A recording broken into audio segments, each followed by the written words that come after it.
Here we go. Time for another warm-up drawing live stream.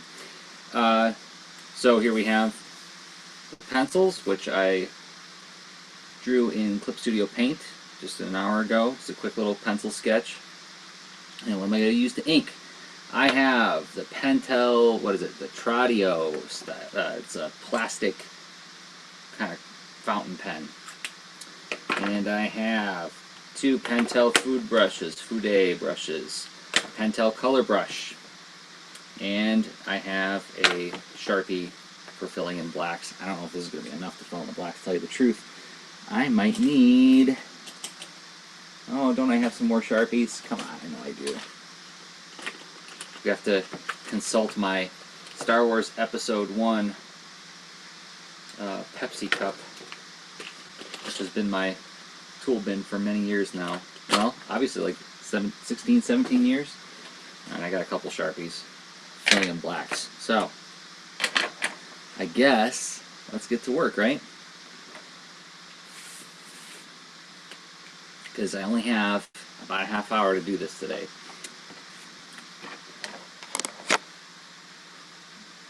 Let me make sure that I've got my Hangout open so I can see what I'm doing. Make sure everything's on screen, and then also have the chat open in case anybody wants to make any comments. Let's turn my volume on so I can hear in case I get a notification of comments. Alright, time to ink some Boulder and Fleet and Pickles and Taft.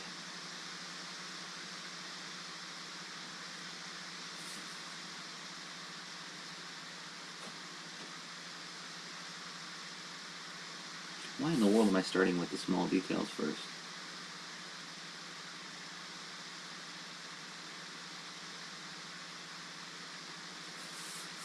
It seemed so much bigger when I was penciling it digitally.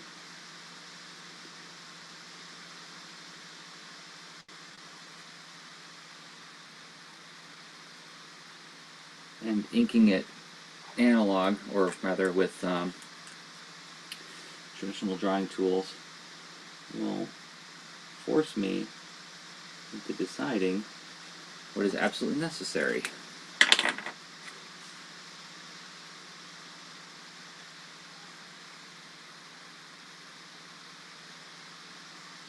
Look at the fine lines you can get with this brush. This is so nice.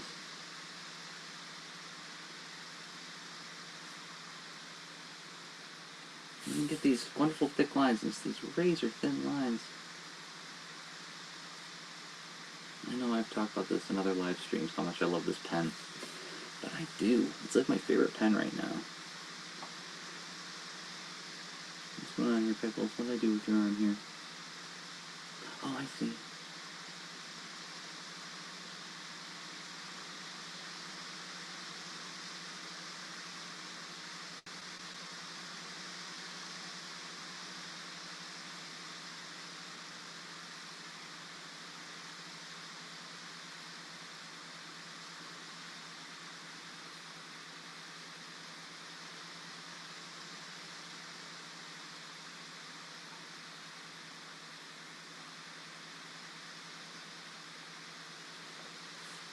So the idea for this drawing, if you can't tell at the pencil stage, you'll be able to tell a little bit better at things stage, is I want to draw something with 3 stages of a foreground, midground, background, right? So we got this foreground rocks, midground our heroes, background the dark trees behind them. And then so I had them like coming past the rocks and looking up as if they heard something. And I debated with myself for about 2 seconds, like, okay, should we see what they hear or what? So I thought, we'll draw something. Otherwise, this looks like they're posing for like the opening credits of a sitcom.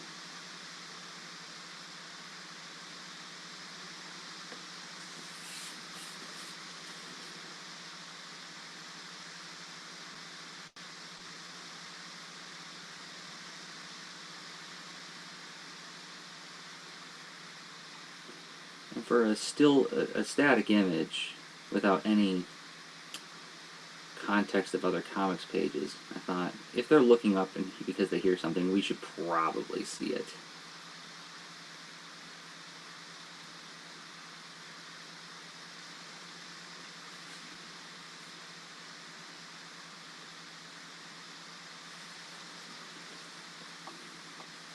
be a little bit more.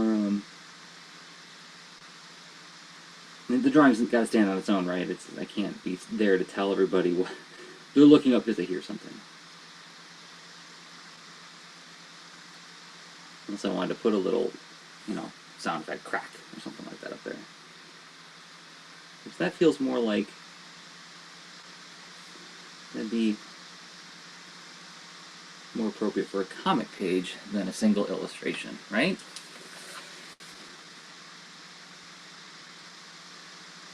You know what I'm doing right now? I'm forming a narrative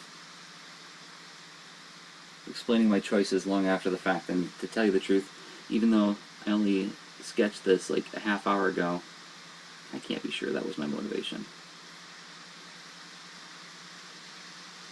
Who knows if that's what I was thinking. I don't trust my memory anymore.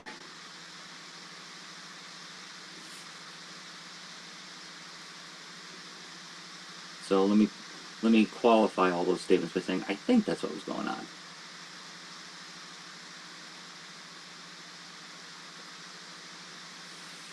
Starting to get a shape here. This is going to be fun to do with these big foreground rocks because it's going to use nice thick lines. As a matter of fact, I'm tempted to go get one of my other brushes to do that. I got some a pocket brush and a Kuretake fountain brush. That would be really fun to do those foreground lines with.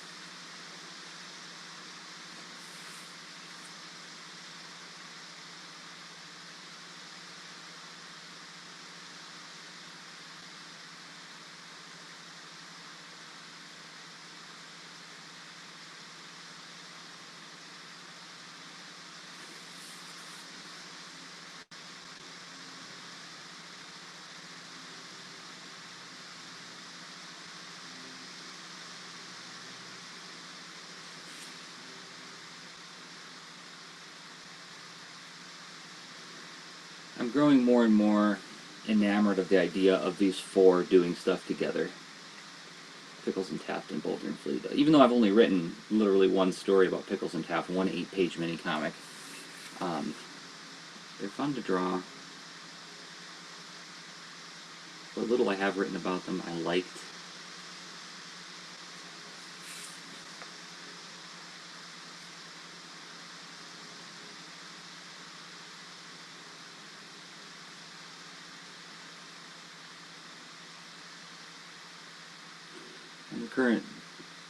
The Boulder and Fleet story I just finished, where they're at the cafe.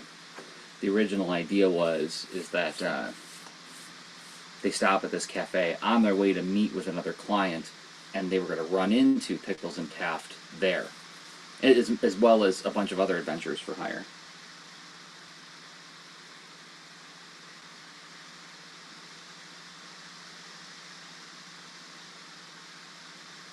And some adventurers would compete and be sort of adversaries to one another, and some other ones would be more cooperative and be friends. And I imagine these four would all be, for the most part, be buddies. Although I imagine that Taft and Fleet would not get along so well, because Taft isn't necessarily that keen on being an adventurer for hire, and Fleet, I imagine, would feel threatened by working with other adventurers for hire. And so you put somebody who's on edge, anxious, and maybe even a little aggressive toward you, and if you don't really care about what they're so anxious about in the first place, that's going to be irritating. And Taft is a character who is easily irritated anyway. That's how I imagine their dynamic would work.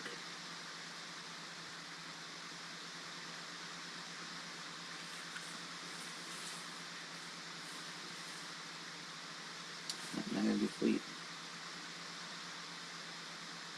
This will be simple.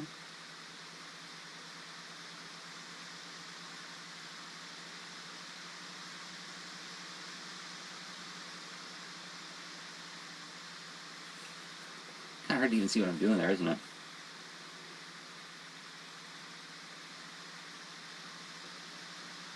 Let's break out the Tradio to put our eye.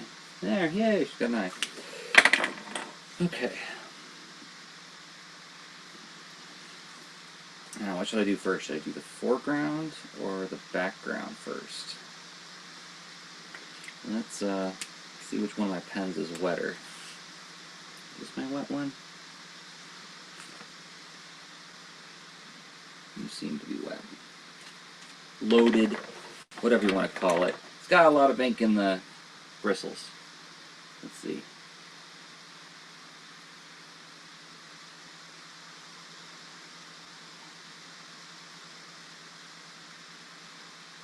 Maybe not.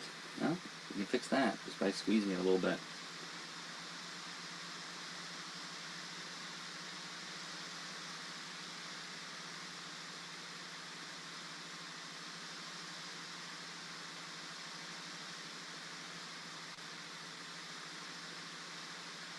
Try to get a little less shadow in my hand while I'm working.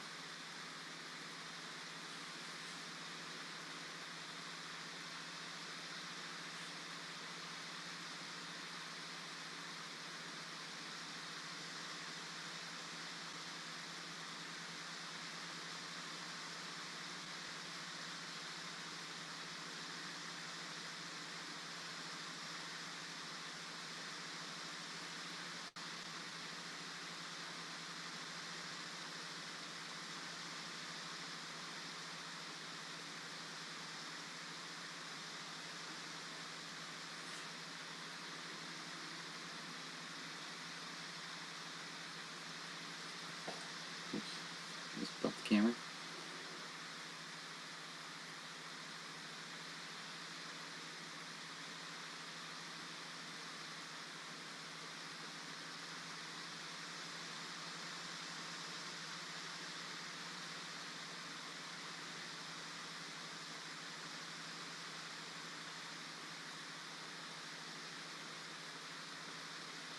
I don't know how other artists do this. I need to watch more videos of artists working to see how people do foliage with a brush.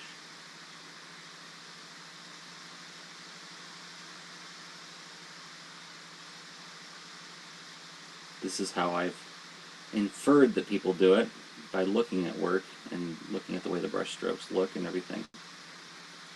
Might be a simpler way to do it for all I know.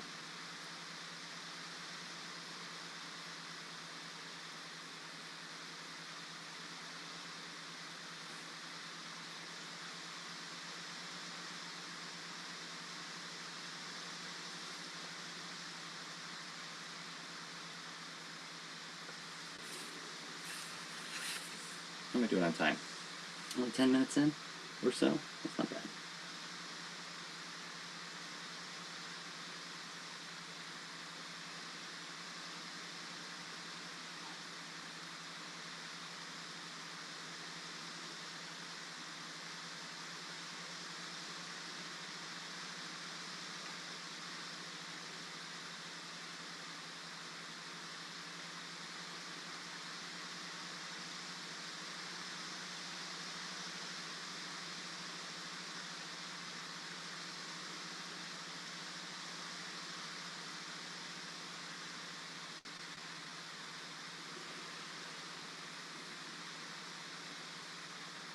Now one of the more tedious aspects, right?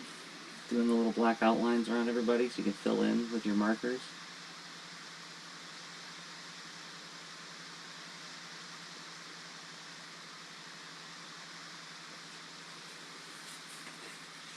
And down beneath them.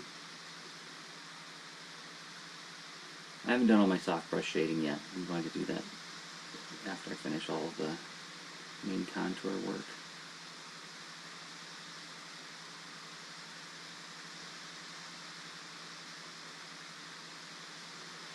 By the way, if you're watching in the United States, I don't know if you do, if this is done, I should know if this is done elsewhere.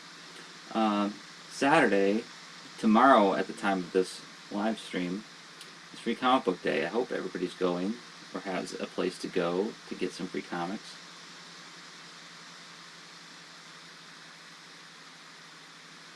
If you're not aware of what that is, in the United States at least, first Saturday in May, virtually every comic book shop in the country offers free comic books. You go to the store, you show up, you get a free comic book. I think 3. You get 3 free comics. And a bunch of publishers release like special edition books for the event. This is going to be the fun part right here, doing this stuff.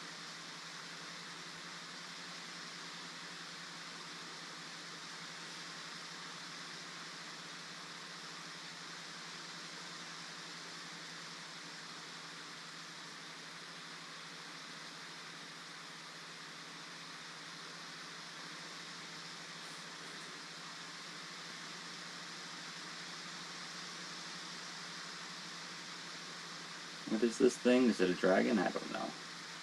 Just trying to draw something that could be like slinking across the screen. Like give an implied movement, right? Screen, panel, image, whatever. But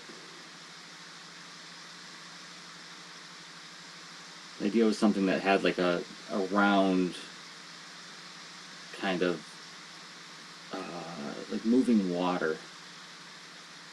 Again, this is like one of those things I love about comics, is that way that you can imply movement. An animator draws movement, a cartoonist, a comic book artist implies movement. And that's one of the things I love about it. So then, I'm going to get this so you can actually see what I'm doing.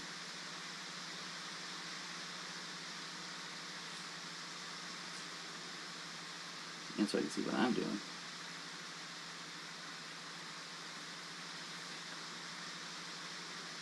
Not worried about getting this like super precise detail. I want it to look a little out of focus. I'm going to do that with some soft inking too, but if the lines are too crisp, I think that betrays that sometimes.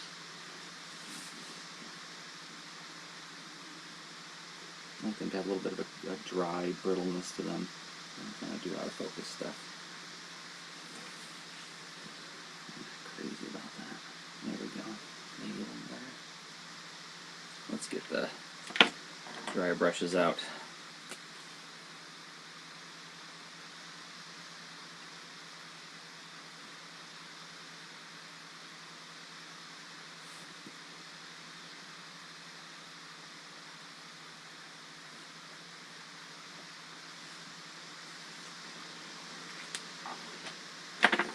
And actually,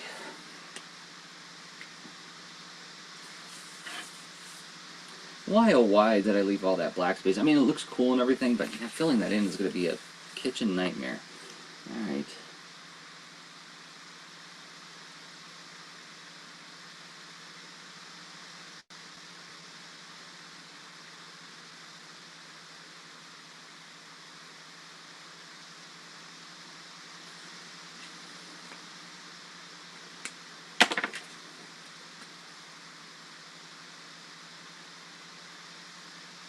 And it's not going to be fun to watch.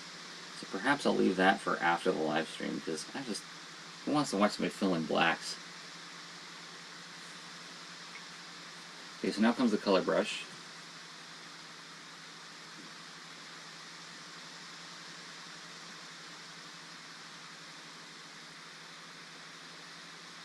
I'm just going to scrub around just to, again, this thing up with like a little bit of fuzzy gray to give that impression of being out of focus. It's the goal anyway.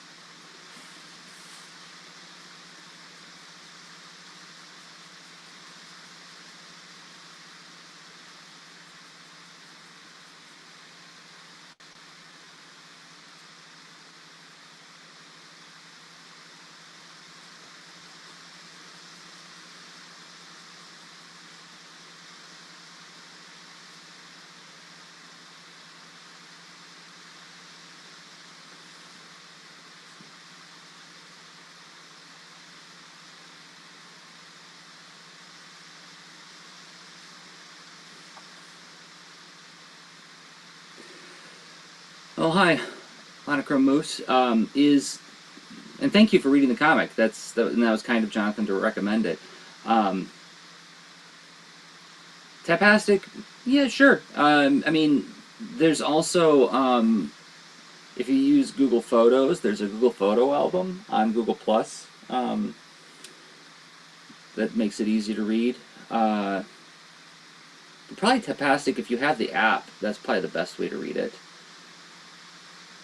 Yeah, it's on Instagram and it's on Twitter as well. I post the comic natively in those places, but that's probably not as intuitive to read it there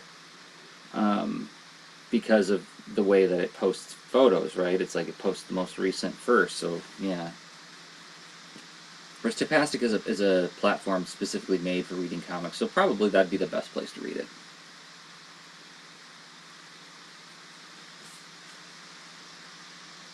And another thing I've been meaning to do is actually make a PDF version of the last two stories.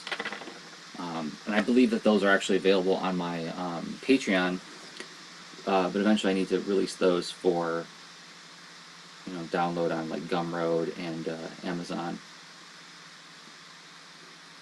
And then you just read it on your iPad. Hey Owen, good to see you.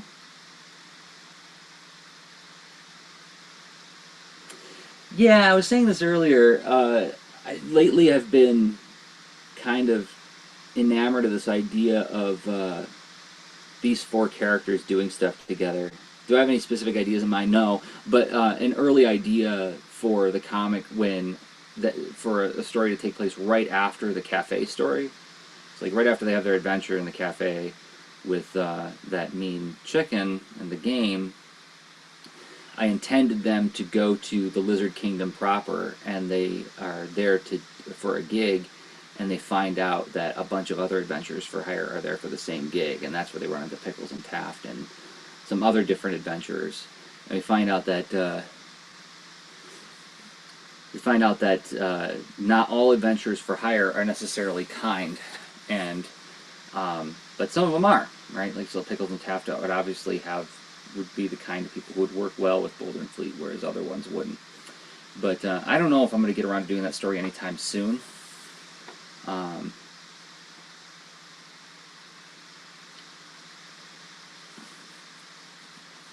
Oh, thank you, Monochrome Mousse, and thank you for the kind words about the Lean to Artcast. Yeah, that's something I've been doing for a long time with my buddy Rob Stenzinger, talking about visual storytelling.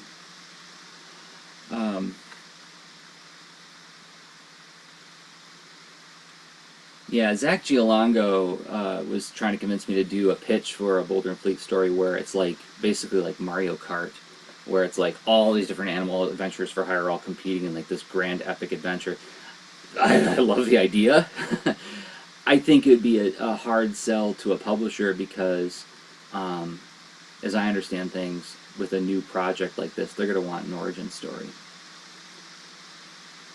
And if you just like leap into this story where it's like basically like the Animal Olympics with all these different animal adventures, and we learn a little bit about everybody.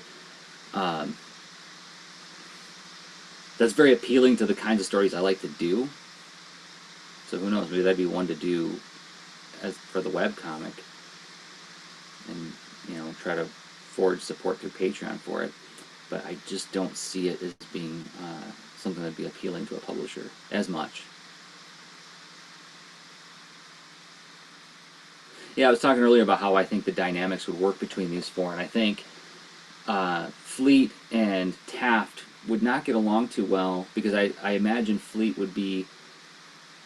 She wouldn't admit it, but she would be threatened by having two other adventurers on the team, right? She wants her team to be the best, after all.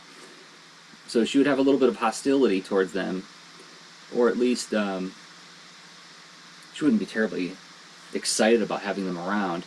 Taft, on the other hand, isn't that crazy about being an adventurer for hire in the first place. He only does it because Pickles sort of convinces him to. So, and if you don't care about something very much, and somebody's kind of like up in your grill about their, feeling defensive about it, that would be super annoying. So I imagine that these two would have a lot of arguments. These two, I imagine, he would be eternally stressed out by her recklessness, right? Pickles doesn't look before she leaps. And Boulder cares about everybody, so that would be very stressful.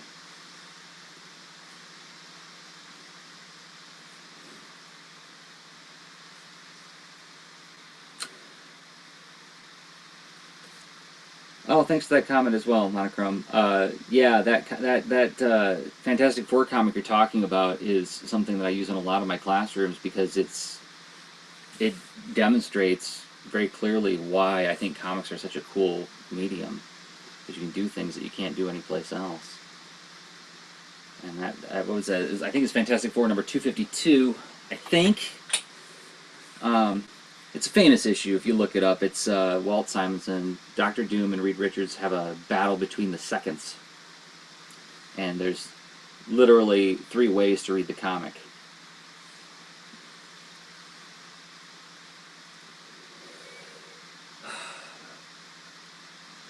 Yeah, right now, Owen, and I've been meaning to do a Fabulous Secrets microcast for the Patreon Team Fleet, Team Pickles supporters to sort of get everybody caught up on this, because it's been a long time since I've checked in on that. I'm still in the... Ann and I are in the final stages of finishing up Rockets, and there's like a lot of stuff that like absolutely needs to be done now. It's all like final design work, cover work, final back of the book materials, and this isn't just like pure drawing stuff. Some of this is like writing stuff, you know, like writing like a glossary, a timeline of all the events that happen in the book. So that's been taking up, between that and getting ready for A2CAF and teaching, it's like that's all the bandwidth I have right now. So, but I have been thinking a lot about what I want to do next with Boulder and Fleet, because man, I'm just itching to get back to doing my own. As satisfying as Rockets is, it's not my loose, silly fantasy stuff that I really feel at home in.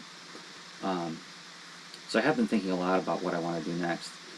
And I keep coming back to this idea of doing the quote-unquote graphic novel origin story of how these two got to be friends in the first place. And I think I made, while I've been like, you know, breaking away from work and exercising and things, I think I've made some breakthroughs on like things that I was stuck on in that pitch.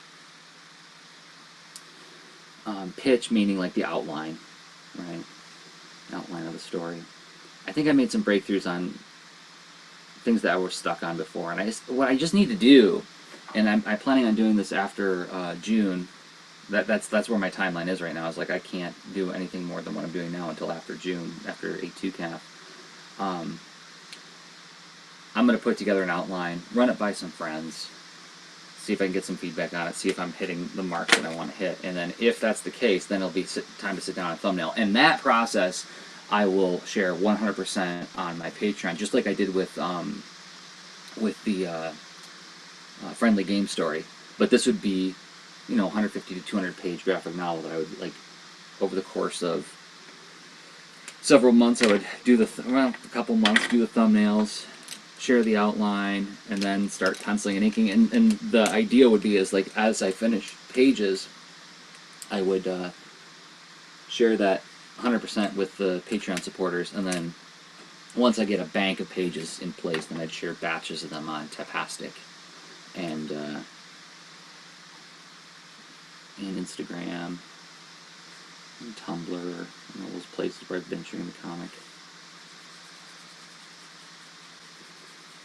So right now I'm leaning towards the idea of doing the big story, the big full-color story in the same style as Mining for Trouble, but doing the origin story of Boulder and Fleet. But it's frustrating because like there's lots of little fun ideas of stories that I want to do. Like I started playing around with this idea of like bringing back some of my old characters from a comic I did back in 2007, but like bringing them in as animal characters in Boulder and Fleet. And it's like, oh, they'd be great for a short little story about this. But,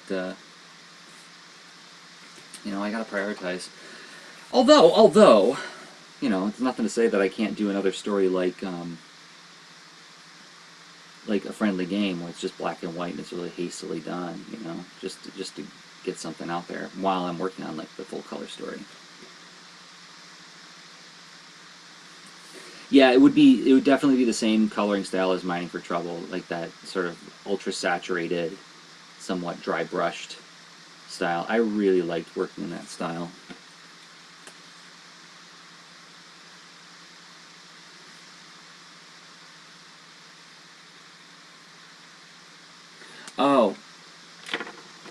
yeah, the Patreon I'm talking about for the Boulder and Fleet stuff is separate from Lean Into Art. So Lean Into Art is shared between me and Rob Stenzinger.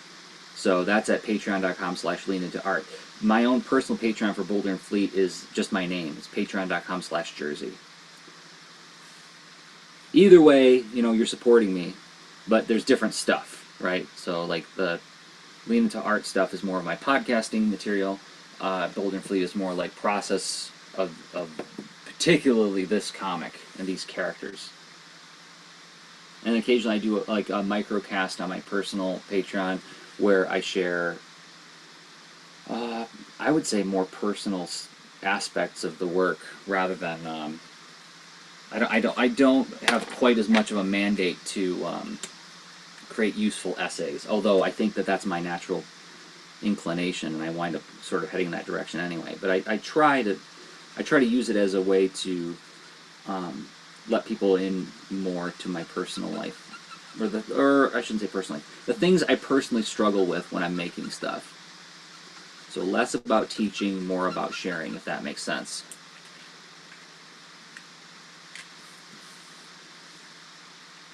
So now I'm breaking out the Sharpie brush pen, which Chris Eliopoulos posted about on Instagram, and I was like, what? Tell me more. And it is pretty great.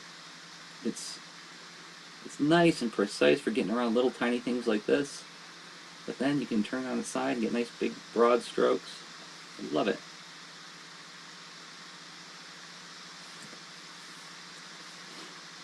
Thanks for hanging out with me, by the way, guys. This is nice to not draw alone. But yes, oh, and I feel your feeling about just wanting to get back to drawing. It's wonderful to be employed. It's so great. It's so great to be employed, but it's so, at the same time, it's like being employed on other people's comics, or, well, Rockets is mine in hands. You know, we own the copyright on it, but you know, it was largely a project we were kind of hired to do. It's a new project. It's not something I've been working on for years, like Boulder and Fleet, right? So it's slightly different. I'm reading your comment now. Time consuming though. It's funny when all the coloring I do, I'm fairly sure any personal project I'm making will get flat colors and done, but for me I guess it's an exposure level thing. Yeah. Yeah, I mean, like, that's why that latest Boulder and Fleet story was like in black and white, because as you know, it's like all I had the bandwidth to do, and it's like, okay, what's the absolute minimum? That was the experiment. What's the absolute minimum I could do and still make a thing? And while I love that story, and I feel happy with the way it turned out, and it was a whole new level of sharing a personal story from my life. And I know nobody knows the personal story unless you were part of the Patreon and you heard the microcast that I did where I told the story of where that came from. Nobody's going to know how personal it is to me, but it was personal, right? It was a very personal story. So I feel like that was like new ground for me to cover, and that was satisfying. But you know, it's not the same as like doing a page where it's like, when I look at it, I'm like, wow, this looks good. Like there are some of the pages in Mining for Trouble, I look at them even now and I'm like, wow, this looks really good. That's a very satisfying feeling. But right, we're talking about like those Mining for Trouble pages took me, the more difficult ones were upwards of 6 hours from start to finish, which still feels pretty fast compared to the old days when I was first starting out. But you know, that's 6 hours a week where I need to be making money. So, and I have thoughts on that too, on how to like, hopefully. Oh, thanks, Owen. That means a lot coming from you. The saturated colors do suit my dynamic style really well. That means a lot, you know. Because I know you know a thing or two about color. And I know it's not everybody's cup of tea, having that, like, ultra-saturated style. I've heard from some people where it's like, oh boy, could you dial it back just a little bit on the color? I'm like, well, I could. But I want this thing to feel like Shaolin soccer. I want it to feel completely over the top. I want everybody's emotions to be exploding out of the background. Nah, I don't feel like this marker's cutting it. Let's see if I can get another one in here. Are you going to work, Sharpie? Oh, you're pretty.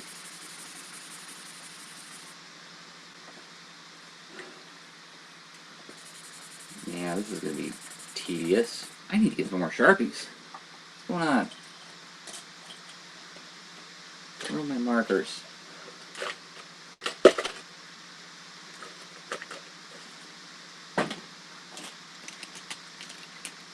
Goodness gracious. Yeah, that's not going to do. Let me see if I can find a marker real quick.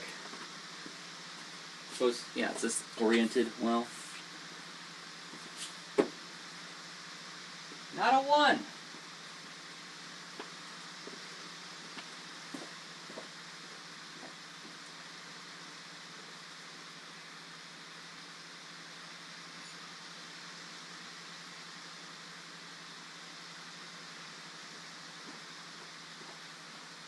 Okay, I shouldn't be doing this, but I'm going to break out my other brush pens.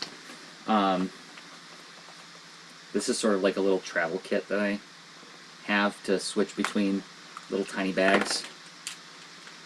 And it has my pocket brush, Pentel pocket brush, which is pressure fed. Please tell me that you're fully charged. Yes. And I should be using a pocket brush to do fills, but, you know, desperate times. Gosh, this isn't doing it either. This brush is too thin. What I should have is a color brush all charged up, because that has a nice thick brush tip on it. But this is all dried out. So, I'll do what I can with this. So, I don't remember where I got this case. Is it from Kinokuniya? Can't remember, but it's a really neat little vinyl clear plastic case that closes up, a rubber band on it, and it's like, it forces you to carry just enough things, right, to do some drawing on the go. And so what I carry in mine, if anybody's interested, is one Pentel Tradio. Well, actually, this is the old Stylo, but now it's called the Tradio. It's a little plastic fountain pen.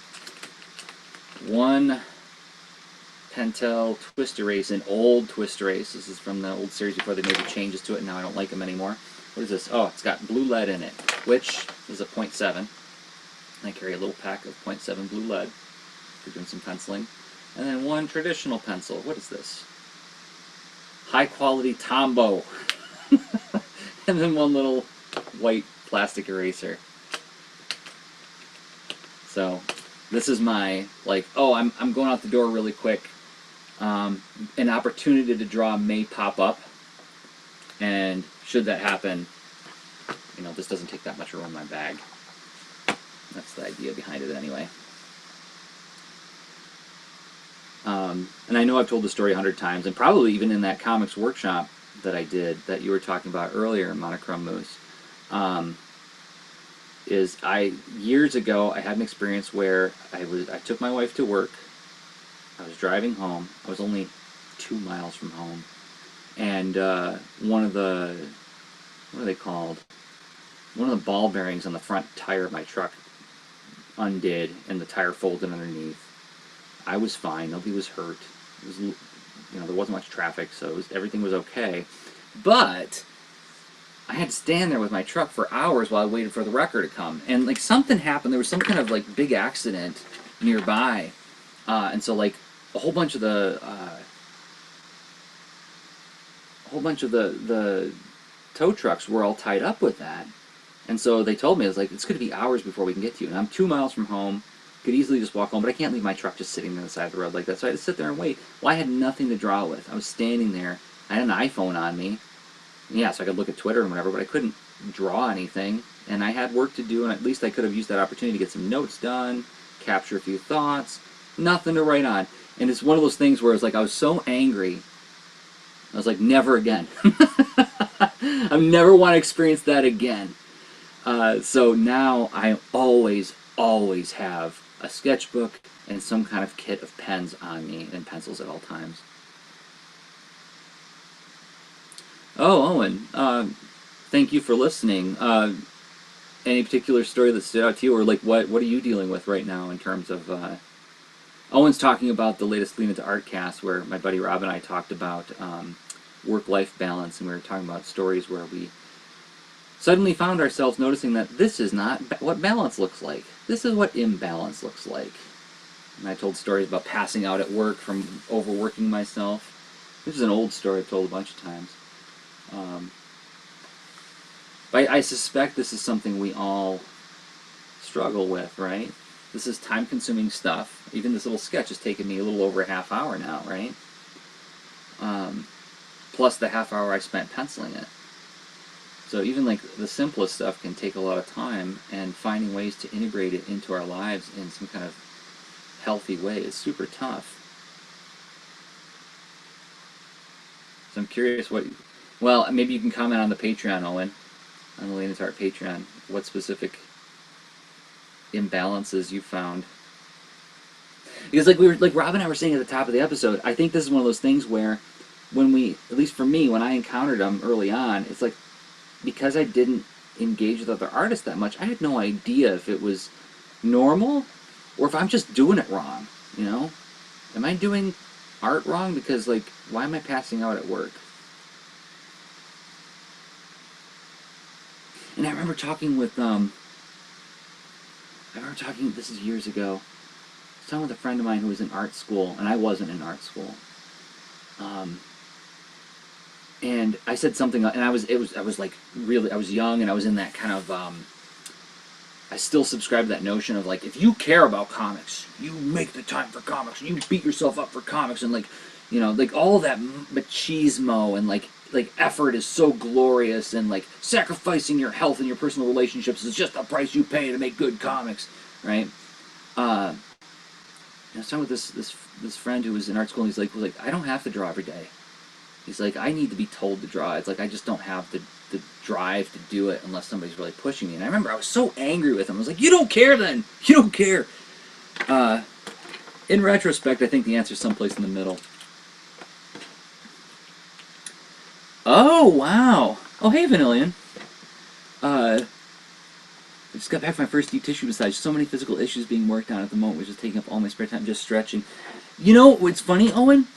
I was just talking with my students, and like a thing that I've incorporated in my classrooms, and even in my youth classes, even with my 12-year-olds, I make them do, let's see if I can get this in the shot, stretches, right? I'm trying to get this so you can see what I'm doing, like pulling on your hand, keeping your elbow locked to stretch your forearm muscles. So like when the kids draw for like more than an hour, I stop them from doing it, and I make them stretch their arms. And I'm like, guys, you can actually injure yourself doing this if you're not careful.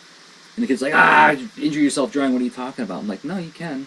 But, yeah. And I know you've been through a lot more physical stuff than just pure being at the desk, but it's something I think about a lot more now. I'm trying to be a lot more careful of now.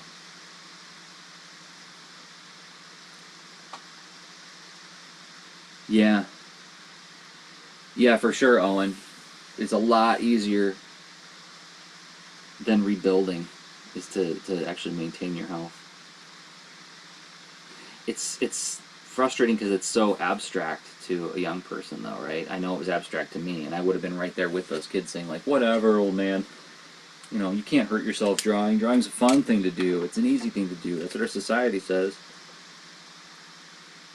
And so I've taken to actually showing them pictures of artists signing autographs with an arm brace on. You know, like when I can find pictures of my friends doing that. To say, like, look, this is real.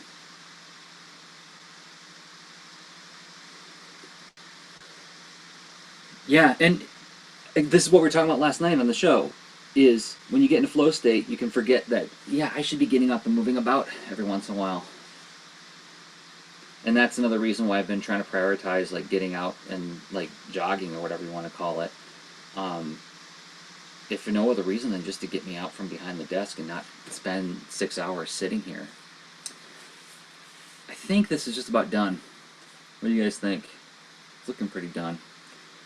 Maybe a few more dry brush spots here and there.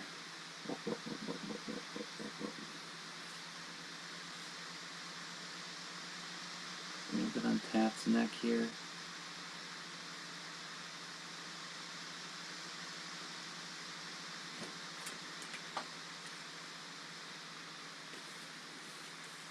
Yeah, I sometimes wonder if I should try out that standing desk business that people were so excited about in the last couple of years. But, I mean, at the very least, as long as I'm getting out from behind the desk and moving every once in a while. Well, thanks, Owen. Alright, I think this is as good as it's going to get right now, and I got other rocket work to do.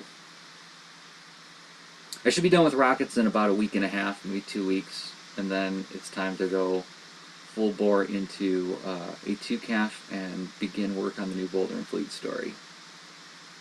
And actually, there's like a lot of rocket stuff that I'm going to be announcing in the months to come, in terms of like extra stuff that I'm going to be making to help promote rockets. Both Ann and I are going to be making. Thank you, Vanillion. That means a lot coming from you. I know you know your way around a composition. A lot of black space there, but I think that adds to like the mystery of the moment. So thank you guys for hanging out with me. This was awesome. This was a nice, it was a lovely break from some very quiet and intense focused work. Once again, I'll just show the tools that I used. Got a couple of Pentel Fude brushes, a color brush, a Tradio Stylo, and a Sharpie brush pen.